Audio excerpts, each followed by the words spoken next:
Welcome back into the Arrowhead Pride Chiefs training camp report on Tuesday, August 16th. Day 15 of Chiefs training camp is in the book. So, as always, I need to welcome in the editor in chief of Arrowhead Pride, the man who I think should really consider going with a training camp mustache the way Travis Kelce does, Pete Sweeney. Big Sween. It was a rainy day up in St. Joe. Yeah, I actually had a mustache for a little bit right before training camp, and then I went to get my preseason haircut because I start doing some of the TV stuff at this time of year, and my hairdresser refused to let me go on TV with a mustache. So shout out to Julia, she said this isn't happening, and yeah, so no mustache for me.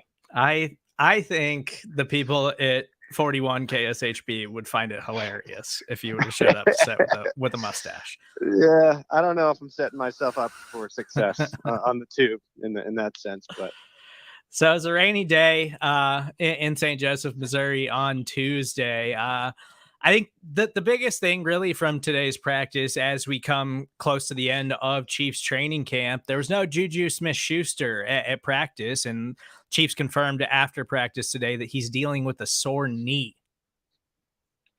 not exactly the update you want, right? I mean, enough for the Chiefs to hold him out, and I think if there's any question, you'd want to see them hold him out of the next preseason game, which I tend to anticipate at this point. Whenever you're talking about a knee, something that maybe could get more serious, and that's certainly a part of the body for a football player. You don't want to hear that's dangerous, especially for someone as important for JuJu Smith-Schuster. So we don't have a ton more information right now. So I think at this point we sort of assume it's minor. We didn't see anything that stood out at yesterday's practice, but it is a little concerning just considering how important the player is.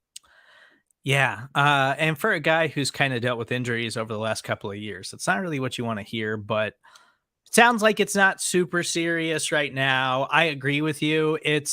This is a guy that me and you've talked about on these training camp reports. Like, I think Juju is going to be the number one wide receiver on this team. So get him healthy. He doesn't need to play again in the preseason, as far as I'm concerned.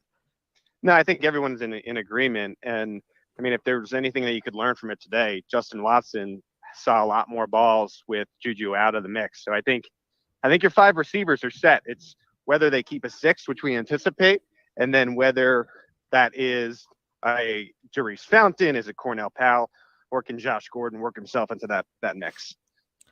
Yeah, Watson, I know you were championing Justin Watson, I think well before a lot of people were in Chiefs training camp and just talking about the rapport that he was showing with Patrick Mahomes. And now it's like we just keep getting sample sizes of this. Like Patrick Mahomes seems to like him. The Chiefs seem to love him. He continues to make plays in training camp. He was the most impactful wide receiver, really, in their preseason game against the Chicago Bears. He's a lock for this roster. Like we don't need to pretend that Justin Watson's not making this team. He is a wide receiver on the Kansas City Chiefs 53-man roster.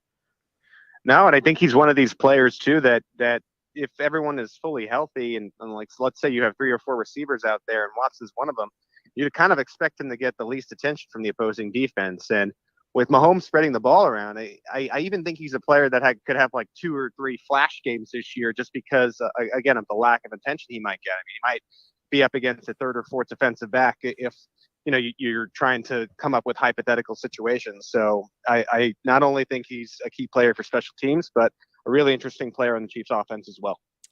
Yeah, I think his role in this offense, and we've talked about how explosive he is, how fast he is, and him coming from that Tampa Bay offense, we've really seen them over the last couple of years with Tom Brady, where they've just got really deep wide receiver rooms, and they have these guys at the end of those depth charts who are just fast, who are just burners, and they're like just when the coverage is on Mike Evans, when it's on Chris Godwin, just put that guy in who can blow past everybody and take the top off the defense so Tom Brady can find him. And it feels like the Chiefs are just getting that in Justin Watson this season. So he continues to be impressive. Yeah.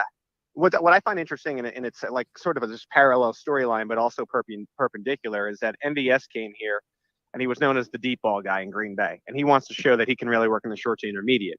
Watson in Tampa, when he did get opportunities on offense, was the short to intermediate guy. And he's all excited about being able to catch some deep balls from Patrick Mahomes. So both of these guys will make the roster, and both of them want to show in different ways that they are a receiver who can do a lot of different things. So just a cool storyline there. But again, Watson was only really getting the additional time today because JuJu was out, and so you hope that JuJu can get back in the mix as soon as possible, so long as he is 100% healthy.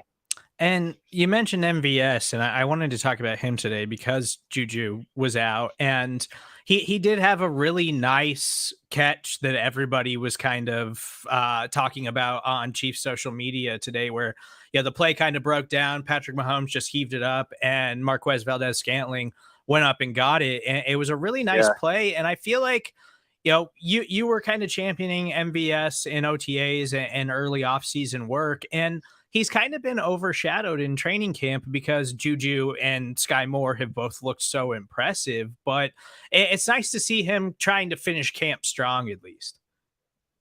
Yeah, I hate to break it to everyone on that play, but Patrick Mahomes would have been rocked by Frank Clark prior to him tossing it down the field. That's why he was like a little off balance and kind of one of these, as they used to say back in the day, screw it. Tyreek is down there somewhere. It was that type of play.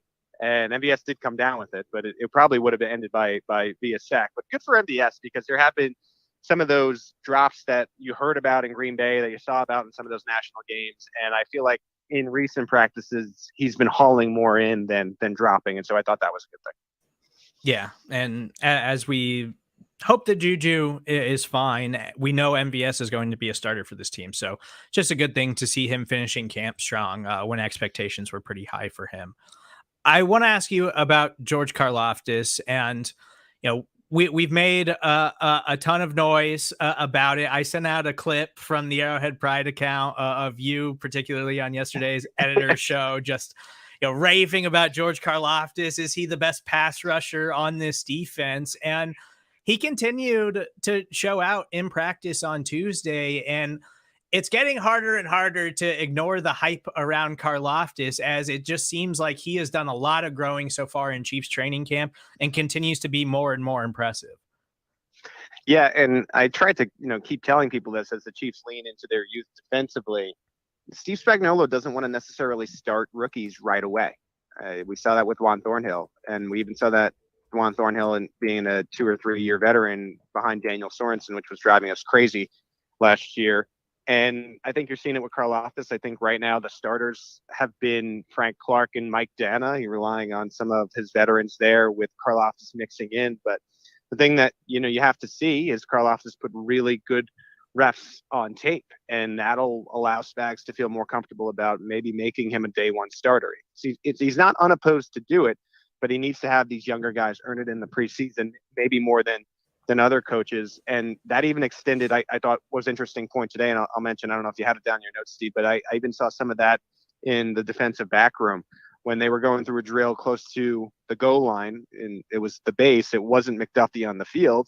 It was L'Jarius Sneed and Rashad Fenton with McDuffie coming on the field in what would be the nickel. So these rookies, even though they're first round picks, will have to earn it. And I think you need to still see continued progress and continued good tape as the Chiefs host the Commanders on Saturday. And I think the biggest thing is, while Karlaftis might not start the regular season as the Chiefs starting defensive end, the way that Spags likes to rotate these guys is, his defensive ends usually aren't playing 95% of the snaps because he likes to rotate those guys. And we know that they already really like Mike Dana. And then if Karlaftis can just be this all the time, and then you talk about the consistency of a veteran of Carlos Dunlap, I mean, if you can run 4 deep at that edge, that's going to be really huge for this defense.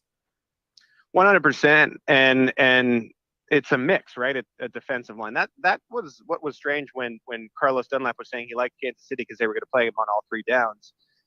Kansas City defensive line wise doesn't play anyone on all three downs throughout the game. I mean, some guys play more than others, but those starter steps are more in, as you were saying, the 70 to 85% range than anywhere near 100. And that's by design to keep these guys fresh. So I definitely think you see more of that this year. So, right, even if it's week 1 and Karlaftis isn't a quote unquote starter, he is certainly making a case for being in the rotation, maybe more than other defensive ends and defensive linemen.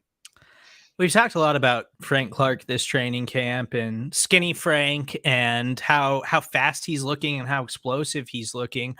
But it seems like he's continuing to show that as long as he is healthy and he is on the practice field. I know he had the stomach thing last week, but I'm starting to buy into it. Like, I am starting to really just be like, man, Frank might have 10 sacks in him this season. Like, are we being ridiculous and assuming that he can bounce back in such a big way this year? I think I'll put it like this. I think coming into training camp, I didn't think there was a chance of a bounce back season of that caliber for Frank Clark. And now I'm open to hearing the argument for it. It's been that drastic and that different of a player and that different of a person. And I just think back to the 2019 season when Frank Clark was at his best. You know, he was doing his dirty work, being the closer, ending those games. And I just see that he's going to have that endurance again based upon how he looks and how he performs at the end of practices up here. And so, you know, you talk about whatever his sack total it's going to be, you know, and a lot of people are worried about, oh, he's skinny at this point. Well, maybe a lot of it, a big chunk of his sacks may come from some of those speed rushes at the end of games. And I don't think 10 is crazy. And I feel crazy for saying that. So that's kind of where I am with Frank Clark. So, Pete, this is the final thing for me. And really, I added it late to the notes from today's practice. And it really had everything to do with his post practice press conference. And that's new Chiefs defensive tackle Danny Shelton, who, if you listen to the press conference, which that is available for you now at the Arrowhead Pride Podcast Network, if you want to listen to all the press conferences in their entirety from today. If you listen to Danny Shelton, I think don't listen with your kids, by the way, Steve. I think it's important to say that. I cleaned it up a little bit for the podcast network, so it is family friendly now. It is a little censored, but Danny Shelton, I think, won a lot of Chiefs fans over today. And I was sitting here listening to his press conference, like, yep, he's on the team. This guy's making the roster. Right. And I think he's going to have a role, and it might be a big one. You know, he's just a force. And I've watched him at camp these first few days, and you're having to see in these one-on-one drills or one-on-two drills, you're having to have two offensive linemen and, you know, two backup offensive linemen to have any chance of blocking this guy. And I don't know if he's necessarily going to be in on a lot of passing downs, but let's say he is able to get in that mix. Imagine this guy needing to be doubled each and every time to make sure your quarterback is okay, and leaving Chris Jones with a clear one-on-one, leaving Frank Clark with a clear one-on-one. I just think it's an exciting opportunity. As you heard Steve Spagnuolo speak after, he's not going to guarantee that Shelton's going to be on this team, but I think from what you sort of heard, and you can tell the player is going to be really likable, and I think he'll carve out a role. And then you're guessing on the numbers. Like I'm going to be putting my projection together soon, my third projection, and when you add a player, you got to figure out who's coming off. And I imagine it'll be Saunders and Stallworth. And I'm probably thinking that with Shelton in camp now, maybe Stallworth will be on the outside looking in, just because I thought Saunders has looked pretty good as well. So an interesting addition to the room. And I just wonder, in a way, based upon my look so far, how he was available. I feel like a lot more other teams should have been interested than just the four that he mentioned in the press conference. And you mentioned it, just a guy that's just his sheer size. Like, it's when he's just so massive and he takes up so much space along the interior of that defensive line that he's commanding at least two offensive linemen just to contain him. Like, Chris Jones is going to feast from the interior this season if Danny Shelton can look how he has so far in practice, like all throughout an entire regular season. It reminded me when everyone needed to get Kane or Undertaker out of the Royal Rumble. I mean, you needed 3 or 4 wrestlers to do so. And sure, maybe Shelton moves a little bit slower than the average bear, but you're going to need multiple offensive linemen to have attention on him. And that's where I think the other defensive ends and defensive linemen and defensive tackles are going to win. So.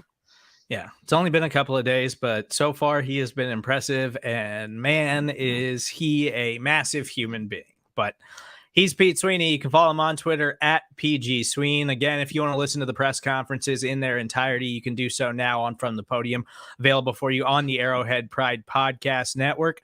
As always, please make sure you subscribe, rate, and review. And don't forget to check out Pete's daily training camp notebooks over at arrowheadpride.com. We will talk to you guys tomorrow for day 16 of Chiefs training camp.